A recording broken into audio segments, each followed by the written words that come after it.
Video में हम आपके लिए बृहस्पतिवार व्रत की कहानी लेकर आए हैं। किसी गांव में एक साहूकार रहता था जिसके घर में अन्न, वस्त्र और धन किसी भी चीज की कोई कमी नहीं थी। और वह साहूकार बहुत ही दयालु हृदय का था, परंतु उसकी स्त्री बड़ी ही कृपण थी। किसी भिक्षार्थी को कभी कुछ दान में नहीं देती थी, सारे दिन बस अपने घर में ही लगी रहती थी। एक बार की बात है, एक समय एक साधु महात्मा बृहस्पतिवार के दिन उसके द्वार पर आए और भिक्षा की याचना करने लगे। स्त्री उस समय घर के आंगन को लीप रही थी।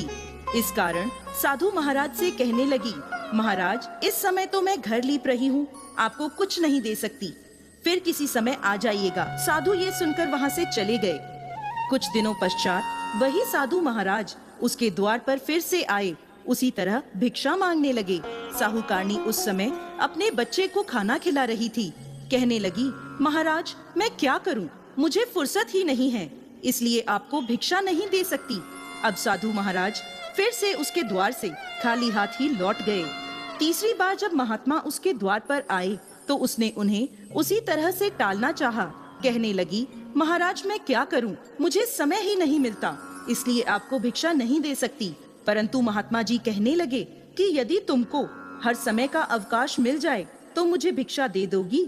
साहूकारनी कहने लगी, हाँ महाराज, यदि ऐसा हो जाए तो आपकी बड़ी कृपा होगी। साधु महात्मा जी कहने लगे, अच्छा, मैं एक उपाय बताता हूँ। तुम बृहस्पतिवार को दिन चढ़ने पर उठो और सारे घर में झाड़ू लगाकर कूड़ा एक कोने में जमा करके रख दो। घर का चौका इत्यादि मत लगाओ। घर वालों से कह दो कि हजामत अवश्य बनवाएं। रसोई बनाकर चूल्हे के पीछे खाना रख दो, सामने नहीं।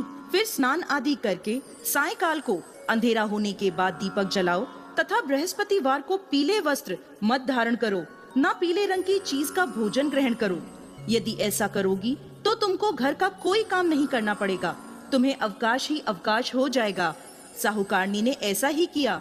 वह हर बृहस्पतिवार को ऐसा ही करने लगी। कुछ समय बाद उसके घर में खाने को अन्न का दाना भी ना रहा। थोड़े दिनों में वही महात्मा फिर आए और भिक्षा मांगने लगे, परंतु साहूकारनी ने कहा, महाराज, मेरे घर में खाने को अन्न नहीं है, आपको मैं क्या दे सकती हूँ? तब महात्मा ने कहा कि जब तुम्हारे पास सब कुछ था तब भी तुम कुछ नहीं देती थी, अब पूरा अवकाश है तब भी तुम कुछ नहीं दे रही हो, तुम चाहती क्या हो?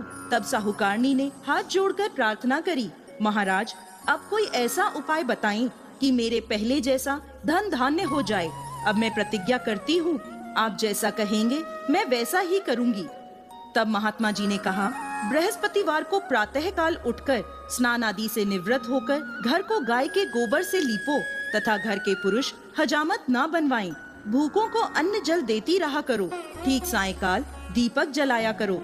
यदि ऐसा करोगी तो तुम्हारी सभी मनोकामनाएं भगवान बृहस्पति पूरी करेंगे। साहूकारनी ने ऐसा ही किया और उसके घर में धन धान्य वैसा ही हो गया जैसा पहले था।